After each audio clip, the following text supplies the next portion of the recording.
Dari sini kemungkinan penjelasan saya apakah sudah ada yang dimengerti atau belum. Ngenten nggih, kula tasih dereng paham. Dadosé kan niku kan untuk pengontrolan kakang kan itu ada 4 warna niku, atau yang sifat-sifat manusia 4 warna niku. Yang pertama kan nek terus jenengan bisa menggunakan cara laku. Sing kados teng tembok niki nggih kanca laku padepokan niki nggih. Kanca laku kanthi dasar bener becik, eling waspada, sabar sarta eling, kanthi lila aja gawe glening liyan, kanthi gawe dana dharma bakti nindakake dawuhe Gusti. Iya, Niki kan damel laku kan niki pedomanipun teng padepokan. Nah niku nek kados damel meditasi niki. Kan pripun nek meditasi nih kan nek terus jenengan kan ketika meditasi ketika kakang niku nanti ada pancaran gaib keluar warna-warna 4 warna niku gitu nggih. iya. Nah niku maksudnya itu dikontrol niku supados napa to nggih ben napa dikontrol niku ben napa terus niku carane pripun ngontrolipun.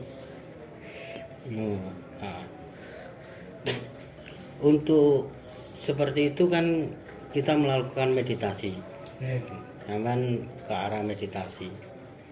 Untuk warna itu kayak seperti kuning, merah, putih sama hitam, itu pengontrolannya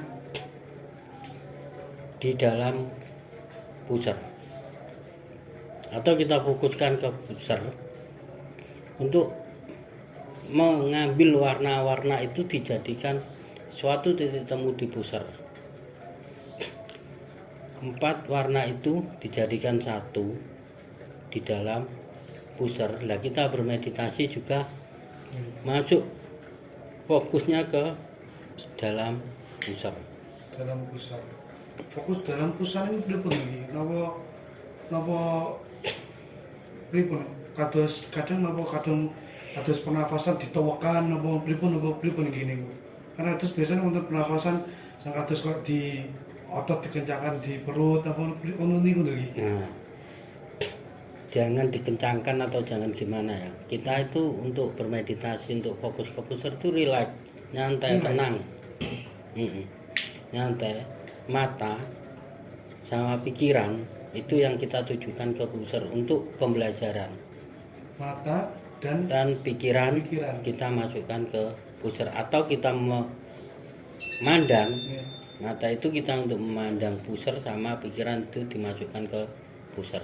Itu dasar awal untuk pengontrolan warna-warna atau cahaya itu.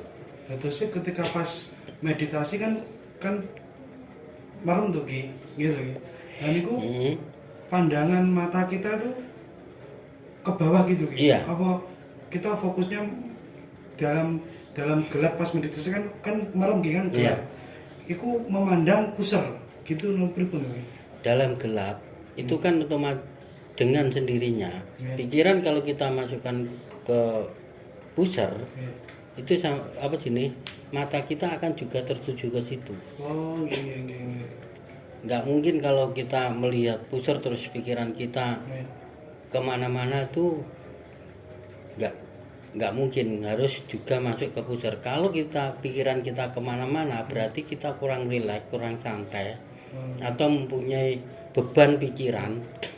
Seandainya kita mau meditasi terus baru mau datang ke sini, kita dimarahi sama istri atau kedua orang tua atau saudara, itu kan jadi memori terakhir untuk bermeditasi akan terhalangi karena kurang rileksnya kita gitu.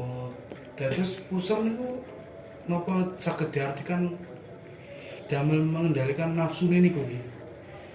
Bisa, karena 4 unsur itu kita jadikan satu, cahaya-cahaya itu dijadikan satu ke dalam perut atau ke pusar itu. Jadi untuk pengontrolan itu dengan menggunakan meditasi, kita menggunakan dengan pusar dan pernapasan itu.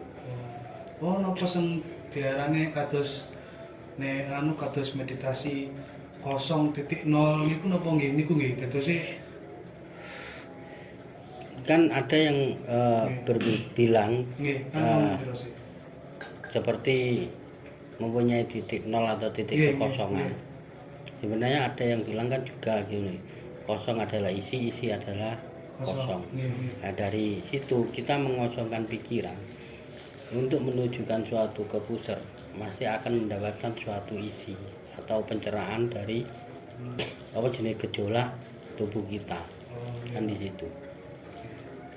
Nah, iki lho nak niku napa berarti kan 4 warna niku napa wonten gandenge kados sedulur papat niku lho iki. 4 warna itu ada gandengannya.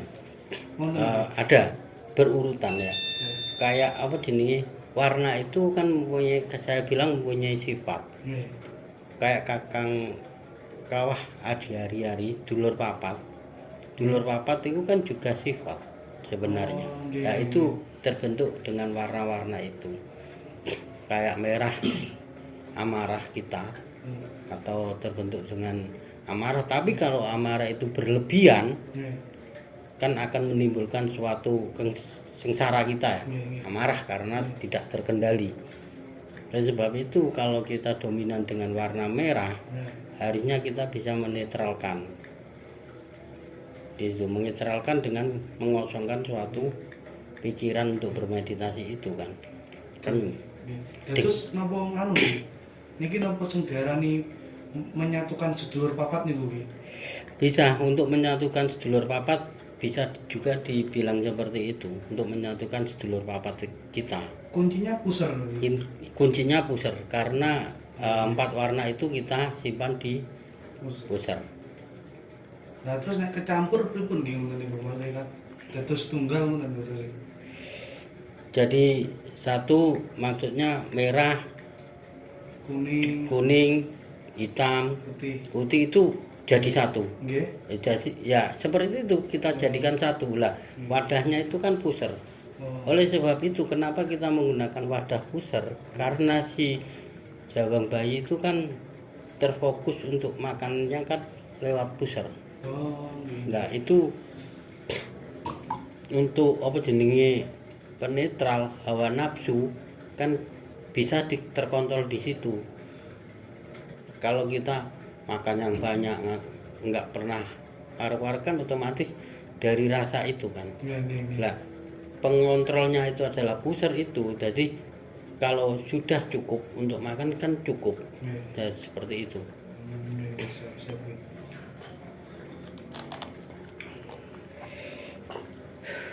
Itu untuk dasar meditasi awal ya. Paling awal. Itu untuk mengosongkan dan penyatuan sedulur papat. Itu untuk awal, untuk mendapatkan yang namanya guru sejati atau kakang itu. Nah, itu nanti ke arah gaibnya. Nek nganu niki kalau tasik ada pertanyaan mari. Kan warna-warna niku kan nek proses kalau nek nate gak ada paham kan nek warna-warna nggih mewakili unsur-unsur tuh gini. Iya. Nggih. Niku nggih napa nggih sing diarani penyatuan unsur nggih saged gini. Untuk penyatuan unsur itu benten kali penyatuan sedulur nih. Untuk penyatuan unsur atau penyatuan sedulur nek untuk penyatuan unsur itu kan dari unsur warna itu lah Asarul untuk apa jenis untuk menyatukan unsur 4 warna itu. Kalau dibuat untuk apa jenis menyatukan ke kakang kawah itu ada perbedaan nih. Kan nggih mboten niku maksud kula napa unsur koyo bumi, angin, kan bumi, angin, banyu, geni kan itu nggih warna-warna nggih. Niku napa benten napa beda pembahasan gini? Itu nanti beda pembahasan kayak unsur bumi, air, angin, sama tanah. Itu adalah benda. Itu kalau kita jadikan adalah pondasi ya. Nggih, nggih. Pondasi kekuatan dari unsur warna itu Oh, nggih, nggih. di situ. Dari warna 4 Empat itu. Nah, itu Tapi ada. niku nggih termasuk unsur bumi angin banyu geni nggih, 4 niku. Untuk unsur banyu angin bumi seperti itu kalau dengan unsur warna itu ya berkaitan, Mas. Berkaitan nggih. Berkaitan. Nah, Nggih, nggih, nggih. karena kita kan buat unsur tanah itu kan dibuat kita untuk apa jenis untuk pondasi kita. Lah, tanah itu dominan dengan warna apa gitu loh. Nggih, nggih. Itu. Oh. Nek nganu nggih napa tanda-tanda atau rasa dari gambaran goib atau rasa bahwa 4 unsur warna itu telah menjadi satu tuh ada tanda tanya enggak gitu? Kalau di tubuh gimana atau nanti di goibnya gimana niku ada nggak kalau tanda tanya bahwa kalau ini sudah klik nyatu gitu? Nah, untuk tanda-tanda itu juga dengan kehidupan sehari-hari, Ya, dengan bermeditasi ya. itu juga ada. Untuk tanda-tanda bermeditasi dulu ya. Nggih, siap. Untuk tanda-tanda bermeditasi itu akan terjadi waktu meditasi akan terjadi suatu gerakan atau mengalami apa jenis pemutaran di perut. Pemutaran di perut. Nah, kayak isi dalam perut itu kayak memutar atau beraduk jadi satu. Nggih, nggih. Nah, itu akan membuat mencari suatu aliran-aliran yang diikuti seperti aliran air, aliran darah. Itu dia akan mengikuti sampai di mana ujung kaki sampai ujung kepala itu semuanya untuk lah. Itu bisa untuk membuka cakra-cakra kita. Dari penyatuan Dari 4 penyatuan unsur 4 unsur itu untuk membuka cakra-cakra kita. Karena apa? Karena dia akan melalui dari unsur kayak aliran darah, aliran angin, aliran apa jenis air yang ada di tubuh kita itu akan mengalami rasa lah. Mengalami rasa itu seolah-olah tubuh kita akan mengalami besar sekali, pembesaran sekali. Seperti tanda-tanda mulai menyatu. mulai menyatu itu Mulai menyatu di satu titik itu. satu titik itu akan mengalami pembesaran dalam tubuh kita. Nggih. Seolah-olah tubuh kita itu mengantongi semua unsur itu besar banget. Pripun iki kados pripun ngembang apa pripun ini? Kayak mengembang. Seandainya manusia itu biasanya itu kita itu biasa meditasi biasa kecil terus seolah-olah kita itu berat. Nggih. Berat itu dengan keadaan tubuh kita membesar. Kados balon apa pripun iki? Nah, itu makin lama pembesaran itu akan seperti kita itu seperti balon untuk naik ke atas. Oh, tapi dereng menyatu ngene iki. Itu belum menyatu, itu masih apa jenis masih Nggih. berproses untuk penyatuan. Oh, nggih, nggih. Hmm. Kalau nanti sudah proses penyatuan itu, Nggih. dia akan terdiam, hening, tenang, Nggih. dan mendapatkan suatu rasa. Oh. Itu. Kalau dengan seperti itu sudah mempunyai itu dari bermeditasi. Lain lagi dengan cara apa jenis laku. Nggih, nggih. Kalau laku seseorang itu pasti perbedaannya ada kalau sudah mempunyai titik temu di 4 unsur itu. Nah, perilaku dulu itu perilaku sama orang biasanya cuek. Waktu jalan ketemu teman biasanya cuek, jalan terus karena berhubung sudah ada apa jenis pertemuan itu untuk meditasi dengan perilakunya itu akan mengalami perbedaan. Oh, nggih. Waktu kita lihat teman cuek, sekarang kadang-kadang naruh lah. Kados emosi meledak-meledak ngoten iki. Kadang gak iso ngontrol. Emosi ini berarti nggih caranya nggih niku nggih. Untuk penetralan itu untuk meredakan itu. Oh, Untuk eh, menggabungkan itu.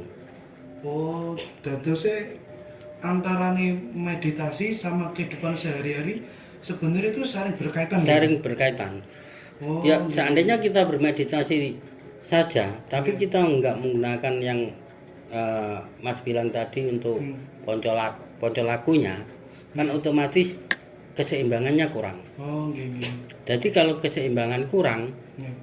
ya saya bilang tadi, terjadi kalau dominan merah yang kita otomatis amarah yang paling Besar. besar. Tapi kalau tengah-tengah kan tahu sendiri, Ya, biasanya bisa jadi pengontrolan diri kita gitu. Nah, pasti antara nih bermeditasi sama perilaku sama laku itu pasti berkaitan. Oh, dadosnya ketika meditasi, berarti salah satu tanda meditasi berhasil itu sifat orang itu juga semakin baik ya. Semakin baik. Nah, Kalau kehidupannya masih buruk, berarti ada yang salah dengan meditasinya. ya, Begitu sebaliknya untuk nggih. ya. Oh, nggih. Kalau kita gini, ya saya bilang kan gini, pernah orang tanya masalah berhasil enggaknya meditasi atau gimana itu. Waktu bermeditasi, Ya. tapi kita bisa melihat dan dia bisa merasakan ada kehadiran sesosok orang gaib. Nggih, ini kudu Nah, kita kan merasakan adanya apa jenis getaran alam gaib di dekat kita waktu bermeditasi. Lah, getaran alam gaib ini bisa disebut genderuwo atau apa jenenge apalah yang namanya, yang penting gaib di situ. Lah, waktu kita melakukan apa jenenge laku, berarti kita akan dalam waktu 1 minggu aja lah. Kita meditasi 1 minggu sekali. Dalam waktu melakukan perjalanan itu pasti ada kegangguan. Berarti kalau kita merasakan adanya unsur gaib di sekitar kita, lah ini unsur gaib itu jelek atau buruk, kita coba dengan laku yang biasanya, perilaku yang biasanya. Seandainya kita mendapatkan suatu rezeki, berarti unsur gaib ini bagus. Oh, nggih. Nah, kalau unsur ini jelek, berarti kita akan mendapatkan suatu musibah. Oh, Gitu. dadosnya saling bersinambungan antara dari gambaran petunjuk dari goib itu pasti berhubungan dengan kehidupan sehari-hari. sehari. Nah, ngeten nggih kan awal-awal nggih. Pas meditasi kadang niku kados was-was, wedi ngoten nggih. Niku pripun nggih? Kan kadang kan jenengan fokus pusar. Kadang sebelum fokus menggolek kadang mau diam meditasi merem kadang was-was. Yo ngatasine pripun nggih? Kadang apa hanya takut dengan apa halusinasi napa pripun nggih ngoten niku? Nah, itu gini. Seandainya kita mau meditasi, kalau kita mau meditasi, kan otomatis kita mencari tempat yang sunyi, yang enak lah bagi kita. Lah, pasti kita mempunyai olah pikir juga. Apakah tempat ini itu ada penunggunya atau ada gimana? Waktu kita meditasi lagi enak, terus lah arah ke apa jenenge pikiran, itu pasti akan lari ke hal yang menakutkan. Nah, untuk mengontrol supaya kita nggak merasakan takut atau nanti akan terjadi gini, kan di situ kita dibekali dengan doa. Oh, siap ini. Dibekali dengan doa. Waktu kita akan meditasi kan kita otomatis menjaga diri kita dengan doa penjagaan diri kita. Oh, wonten doanya sendiri untuk penjagaannya. Ada. Oh, siap. Nah, untuk itu lain dari siap. itu kan. Kemungkinan lebih banyak itu olah pikir yang dipakai kalau kita merasa was-was, takut. Nah, apalagi mempunyai pikiran nanti aku belajar sini terus baru ada gaib, terus seolah-olah saya kan mengosongkan pikiran Pak untuk terfokus nanggone pusar. kita mengosongkan pikiran untuk terfokus ke pusat. Otomatis apakah nanti hal gaib itu akan masuk dan masuk ke kita atau gimana ya? Lebih enak mudahnya itu kesurupan lah. Kelebon, nah seperti itu. Itu sebenarnya kalau kita menggunakan dengan istilah apa yang terjadi, terjadilah. Dia nggak akan bisa masuk ke tubuh kita atau menyurupi kita. Meskipun yang terjadilah gimana nih? Ini waktu kita meditasi, Karena apa konten pikiran wedi tuh, gembrambang atau suruh, wah nek ngene engko meditasi ngene engko diparani ngene iki piye? Oh nek Nah, di situ kita harus pasrah. pasrah. Nah, pasrah itu dengan kita berpikir apa yang terjadi, terjadilah. Seandainya dalam saya bermeditasi, kita akan seperti ini, itu sudah dipasrahno nanggone sing gawe urip. Nah, itulah kekuatan kita yang paling Pasrah. Nah, di situ. Terusnya ketika sebelum belajar untuk penyatuan unsur ke pusat niku, kita harus benar-benar menanamkan namine pasrah niku nggih. Iya. Terusnya katakanlah kok ada gendruwo, ada kan pikiran iki nanti diparani demit pocong apa yang terjadilah biar apa yang terjadi terjadilah. Ya kalau kita menggunakan apa yang terjadilah, dia nggak akan untuk bisa masuk. Justru nek was-was niku sebenarnya yang bisa masuk. Karena apa? Orang was-was itu seperti orang ragu. Nah, kalau ragu, saya melakukan ini dengan keraguan atau saya melakukan ini dengan keraguan akan mengalami bimbang, malah mengalami kesalahan untuk meditasi. Nah, kesalahan meditasi itulah yang membuat kita fatal. Seandainya kesalahan meditasi, kita ada suara kamu begini, kamu begini, seandainya seperti itu. Nah, suara itu kalau kita meditasi salah, otomatis fatal di kita, gitu. Nah, kan kita nggak tahu apakah itu apa jenis bangsa halus itu adalah apa jenis yang akan menjatuhkan kita waktu bermeditasi, gangguan lah, atau gangguan di situ. Seandainya kita anggap tiap apa yang mendapatkan suatu gambaran atau suatu rasa, kalau kita telaah langsung, otomatis kita nggak berpikir kalau seperti ini terus akhirnya ke toto rogoni itu gimana, kan otomatis akan terjadi kebingungan. Lah, kebingungan itu akan mendapatkan suatu aku seperti ini kok bingung akhirnya malah menginginkan sesuatu yang lebih dan lebih untuk mencarikan suatu istilah. Aku bingung ini karena apa akhirnya mencari berpikir terus enggak henti, akhirnya malah menjadi bingung sendirilah. Kebingungan itu terlalu banyak pikiran yang dipakai, akhirnya timbul suatu entah pikiran kita lelah atau gimana, lah mengalami kesetresan yang luar biasa. Lah oleh sebab ngaten nggih, berarti sing kula pahami niki niku ketika meditasi was-was ragu-ragu niku dihilangkan. Sambil merasakan pusar. Nanti itu keraguan was-was itu hilang sendirinya atau gimana? Atau yang kados yang jenengan bicarakan tadi kados nanti muter itu terus dirasakan saja. Kalau ada ragu-ragu, was-was atau gambaran gaib atau kita tuh harus tetap fokus pusar terus ya. Iya. Hiraukan semua itu yang kayak gangguan suara, pikiran itu disalahkan semua dulu. Iya. Kan seandainya gini ya. Kita meditasi sudah mengalami goncangan di pusar atau aliran darah kita sudah merasakan, pasti ada gangguan seperti rasa-rasa panas, rasa was-was. Itu kita tetap membiarkan terus. Kita aliri terus dengan rasa itu terus dan seterusnya. Kita gimana pun yang hal-hal di situ nggak bisa ke tubuh kita karena kita selalu aliran-aliran darah ini diteruskan.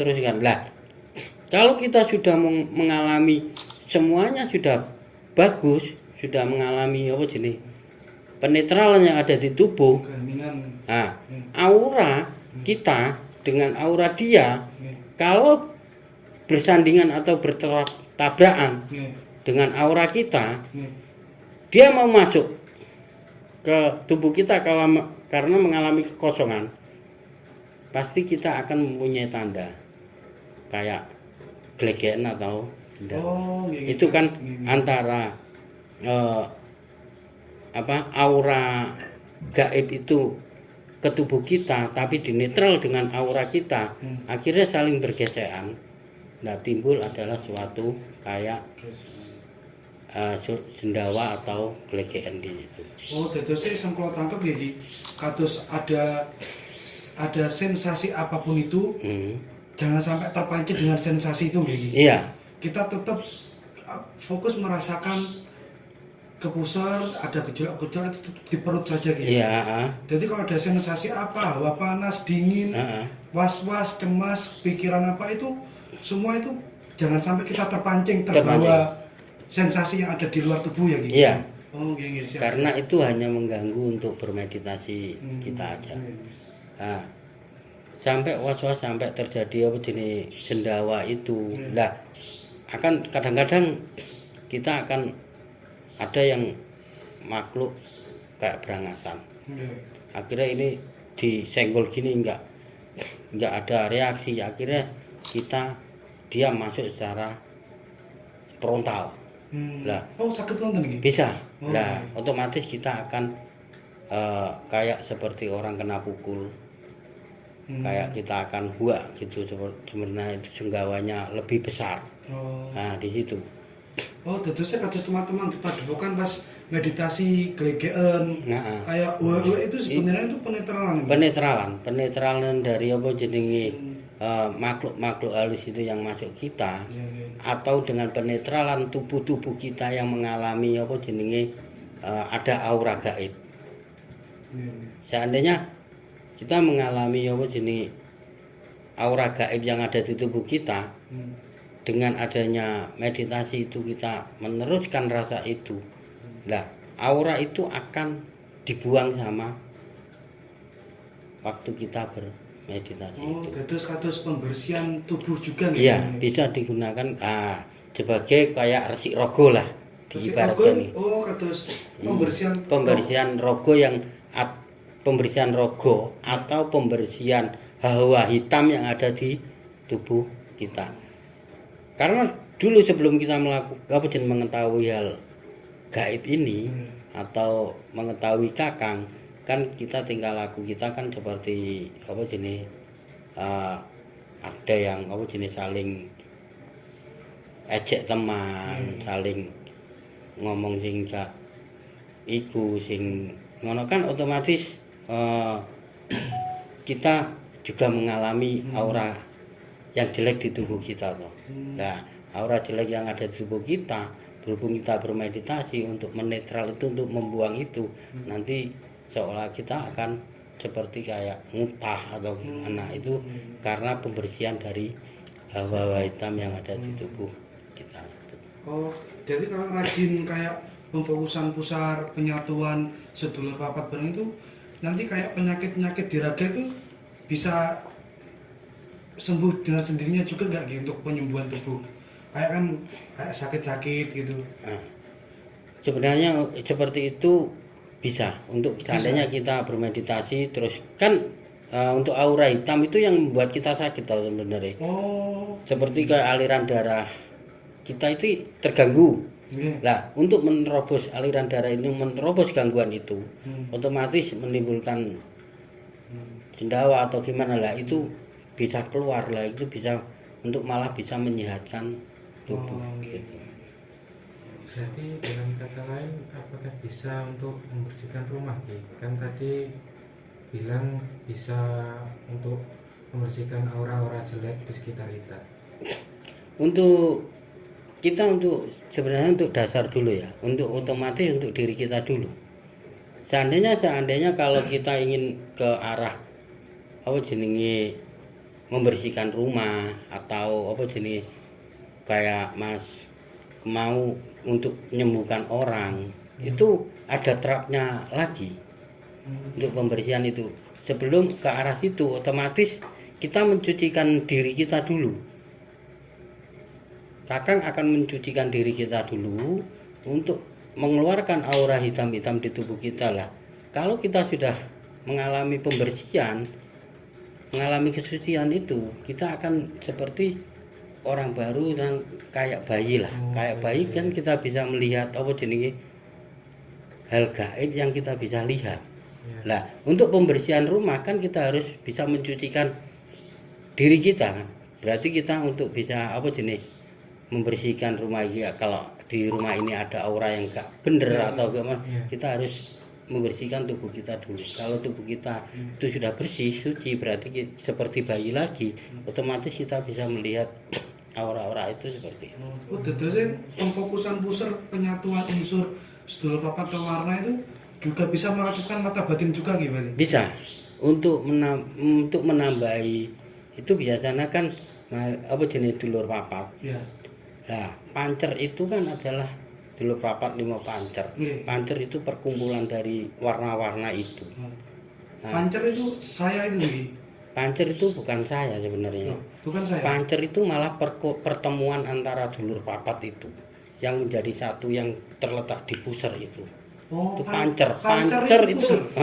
Pancer itu pusar, tempat untuk saluran kita hidup.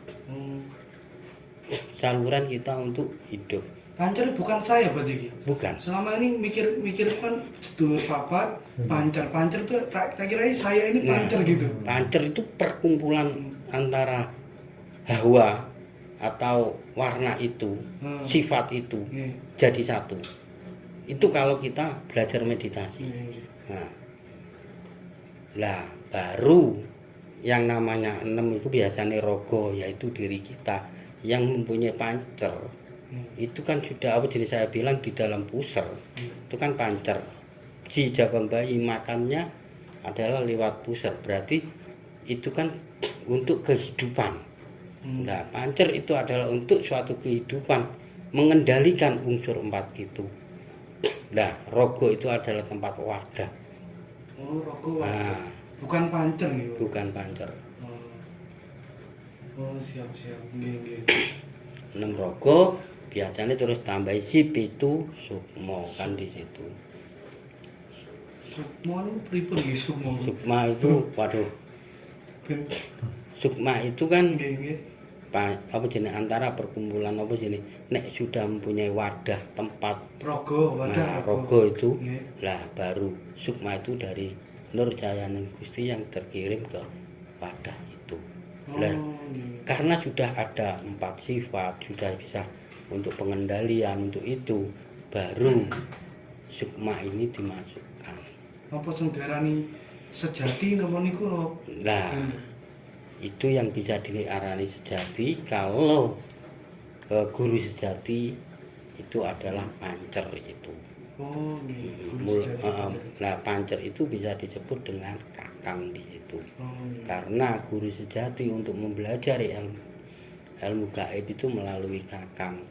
Nah, melalui kakang itu melainkan dengan adanya pancer itu. Karena pancer adalah sumbernya kehidupan di situ, jembatan kehidupan di situ. Pusar gitu. Pusar. Di situ. Nah, energi yang masuk kecil besar itu kan dari pancer itu. Nah, wadah ini cuma mewadahi tok. Raga itu mewadahi aja. Tapi untuk sifat itu yang mewadahi pancer itu. Nah, pancer itu. Pancer itu letaknya pusar itu. Pusar. Nah, oleh itu sebab itu kadang-kadang ada yang bilang Atman atau rogo, Atman, sukma. Di situ. Seandainya kita jenenge mimpi aja lah, tidur mimpi itu kan sukma yang berjalan. Mulai itu rogo ini bisa bernapas, bisa ngorok karena ada yang Yang membuat rogo ngorok. sama kan pancer itu yang ngono ya diistilahkan atman itu. Atman sama rogo itu yang menjaga rogo itu adalah atman itu. Adalah pancer di situ. Ini pun ki matur suwun sanget wedharan kawruhe niki minjang-minjang nek kula nggih nyuwun wedharan kawruh melih tentang lintune niki tasik kakang nggih. Nggih, tasik kakang. Tasik kakang Tasik mawon. kakang mawon. Nek kan kakang adi kakang kawah Adi ari-ari. Niku kakang kawah sak paket apa kakang kiambak? Kawah kiambak, adi kiambak, ari-ari kiambak. Napa pripun to gini? Nanti gini, kakang dengan kawah itu Nggih. bisa jadikan satu. Nggih. Terus Adi adi hari-hari Nggih. juga bisa dijadikan satu. Oh. Sebenarnya kakang itu ada apa jenis ada namanya. Heeh. Adi kawah juga ada namanya. Adi ada namanya, kakang juga. Nggih. Oh jenis adi hari-hari juga ada namanya. Nggih. Nanti kita bahas menjadi apa jenis. Cuma kakang kawah itu dijadikan satu. Oh, niki tasik kakang riyen Iya. Nggih. Kalau kita kakang kawah di hari-hari kayak pancer di situ kan meliputi 4 unsur itu. Nggih. Nah di situ, lah manusia juga mempunyai kekuatan juga di 3 unsur, atas, tengah, sama bawah. Oh. Nah, untuk bermeditasi hilangkan atau apa jenis hilangkan yang atas biar yang bertindak yang tengah. Untuk nafsu kan adanya di bawah. Oh, nafsu bawah. Bawah. Tengah Untuk kesucian. tengah kesucian. Baru atas kita buang karena itu pasti sumber kejelekan di situ. Oh, nggih, nggih. Nggih pun nggih cekap sak menten nggih pun dalu niki. Nggih pun badhe wangsul rumiyin. Nggih, matur nuwun nggih. Nggih. Nggih. Antuk. Ayo. Antuk. Ngantuk pol Pak niki. Niki.